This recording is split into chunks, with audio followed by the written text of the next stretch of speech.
Welcome to this short series of webinars on the basics of governance. We're very pleased to be working with Board Pro on this. Across these 6 short sessions, we're going to try and get a day's teaching into just a few minutes, so pay attention, stay sharp. I'm John Page from BoardWorks and my colleague Graham Narkis. We're going to chat to each other. What we're going to try and do is distill down the key principles. There are some slides going to come up. We won't talk through into all of them. And we'll leave you at the end of each session with a few more readings. So we're going to start off in this first session about what is governance, what is the role of the board, and what are they tasked with doing. Okay, we're going to be talking in this first session about the kind of things that represent good governance principles, the origins of governance, what it means, what's the role of the board, that type of scene setting situation. And I've been thinking about my career in governance, which extends now back to the 1980s, early 1980s, and thinking about this term governance, because it's actually something that we never talked about in those days. You're either on a board or reporting to a board or you weren't, but the whole idea of governance as a discipline didn't exist. And it was really only the trigger of the 1987 share market crash, when so many companies in different parts of the world, high-profile companies, fell over. People started saying, well, where was the board? Weren't they supposed to be protecting these organisations, these institutions, these companies? So taking it from there, it's really interesting to think about how can we define what governance is? And for me, I keep coming back to Sir Adrian Cadbury's definition, which is very simple and succinct. It's about directing and controlling organisations. We can dress that up, we can break it down, and we will. And certainly the slides will give more definition to this. But it's essentially a discipline now that didn't exist 30, 35 years ago. And some really important ingredients to it that I think underlie that discipline. And one is the idea that the board is expected to exercise leadership.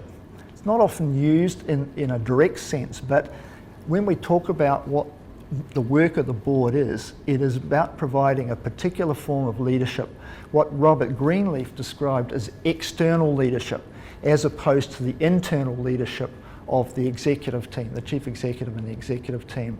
The board being a really important component of the overall leadership of an organisation. The external thing being about the board being outside the organisation, independent of the executive process, and dealing with things in a bigger picture sense than is possible on a day-to-day basis. And a useful way to look at that is what John Carver calls being a layer of ownership down rather than a layer of management up. And we see this too often in our work with boards who are simply reacting to what's thrown up with them, and there being a supervisory layer of management overseeing busyness. Whereas they are actually a subset and representation of the owners, and on their behalf they're charged with the future direction of the company and the custodial oversight of that. And as Graham says, it's control and direction, and one of the other ways to look at that is are you in pilot mode or watchdog mode? Now all boards have watchdog mode because you're bound by law to have compliance and oversight and risk and health and safety, etc., etc. And you need to do that efficiently, but mostly it's this idea of direction setting, taking leadership of the organisation and working out why it's here and where it's going. I think one of the important dimensions of this leadership role is that constitutionally the buck stops with the board. In my early days in governance roles, we didn't really think about the board being anything more than relatively reactive and passive. Reactive to whatever management initiatives came up, maybe approval of big decisions, and the monitoring role, the oversight role that you referred to, but essentially in a secondary role rather than a primary role. And that idea of the board having a primary function is something we're going to explore in later segments of this series. Yeah, well, that's right. Actually knowing where you're going, and very often we see organisations we go into and we look for this evidence of strategic direction, and it's simply not there. And the organisation and the board are moving along, just sort of reacting to what is thrown in front of them without any cohesive approach. And there's a number of famous quotes. Graham likes the Cheshire Cat, with I like the baseball Yogi Berra one, which is be careful if you don't know where you're going, because you might not get there. And sadly, we see too much of that. But it is, I think, one of the central ideas to take out of this little session is this idea that a board is a subset of the owners. They're not a part of management. And we shouldn't get too tied up with the semantics of ownership either. Again, John Carver, you referred to before, made the distinction between proprietary ownership, as in shareholders, and moral ownership, which you'll get in some public institutions, for example, like a university. Who owns a university, right? So there are moral owners, though, in a number of different situations. So it's the ownership thing being the people that actually can influence both the composition of the board and the constitution of the entity. They're the ones that are the owners, effectively. And in recent years, we're seeing this idea of moral ownership, of course, now extend to the idea of social license. And so those people who are impacted by the work that you do and the business that you undertake have a view on you. So without the license of the community, you don't have a right to operate. No. So and of course now that is starting to be codified in things like obligations under climate change. So this idea of a moral ownership is becoming much more solid in business thinking. You don't exist in isolation from the community. Yeah. The theoretical origins of corporate governance lie in financial economics and agency theory.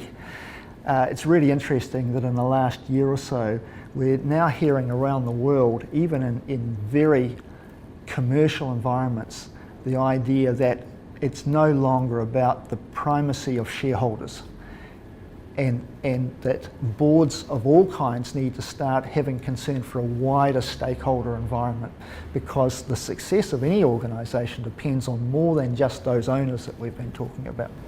Yeah, and there's a lovely phrase that I'd read recently in a European Union report about the purpose of business is to solve the problems of the world, not profit by making them.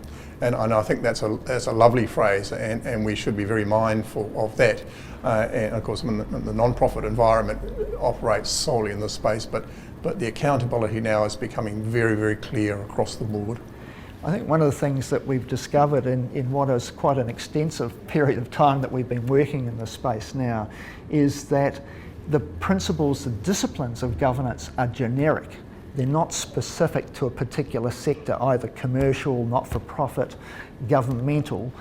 They're the disciplines of a group of people making decisions collectively and being accountable collectively for them, and applying very similar disciplines in terms of decision-making, oversight, managing that interrelationship between board and management. Yeah, and there are, I mean, you know, arguably a listed company has some specific requirements. A startup entity with the founders deep in the company are different, and there are various modes of engagement.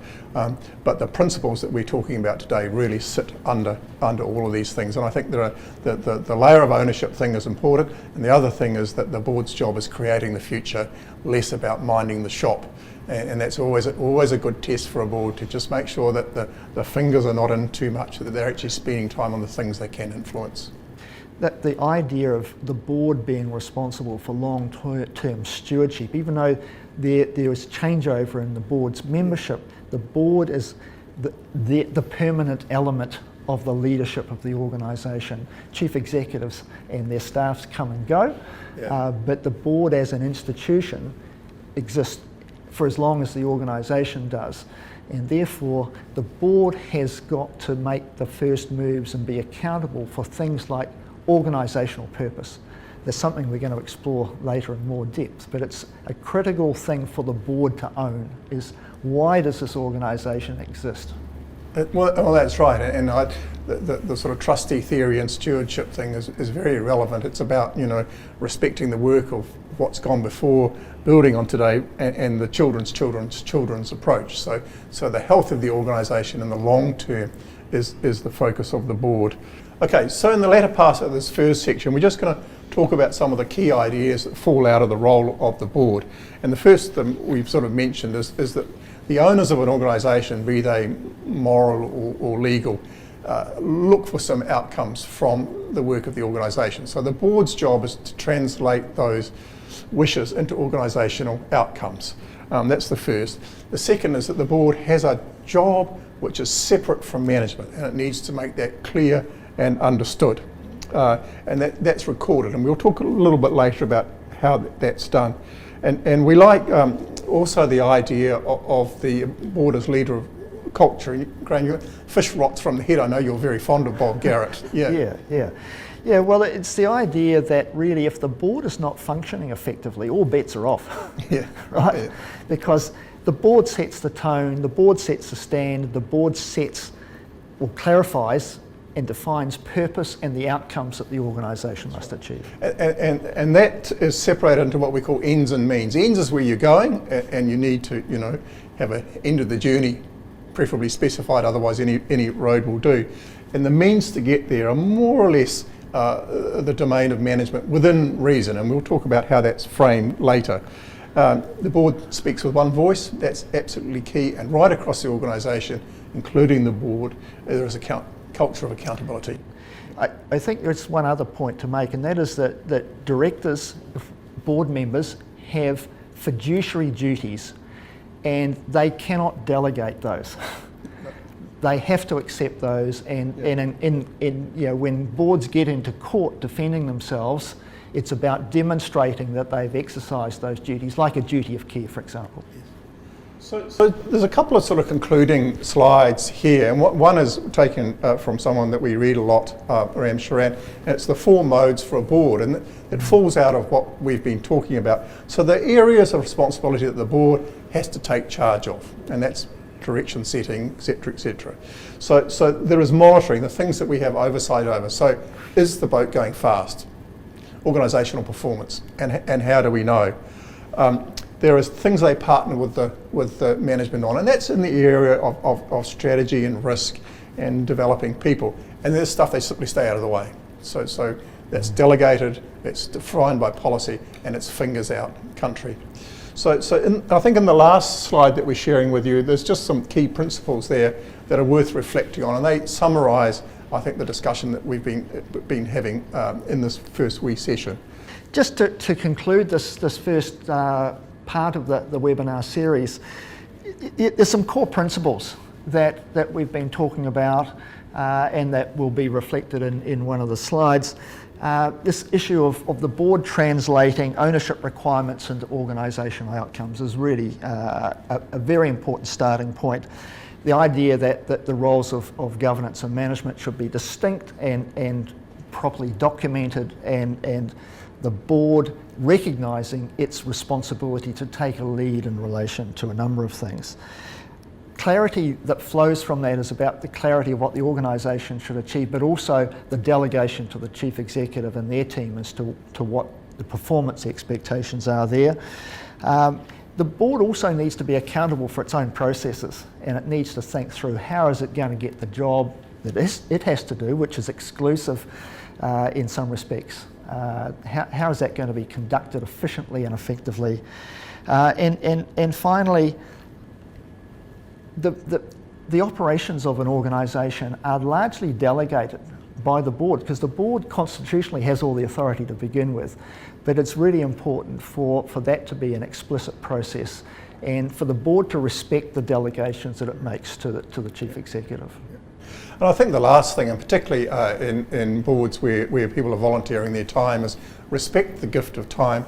Make it an enjoyable experience. Nobody volunteers to be miserable, or so if you're miserable, there's something wrong. So look, thanks for joining us across these 6 short seminars. Thank you to my colleague Graham. Thank you to Board Pro. We really do hope this has been useful. If you want to continue the journey and learn some more, look to our website, boardworks.nz. We've got lots of great articles. We're committed to writing and have done for 20 odd years. There's a lot of reference up there, and Board Pro's own site has a lot of material. So please avail yourself of that. Thank you for your time, and we hope it's been useful to you.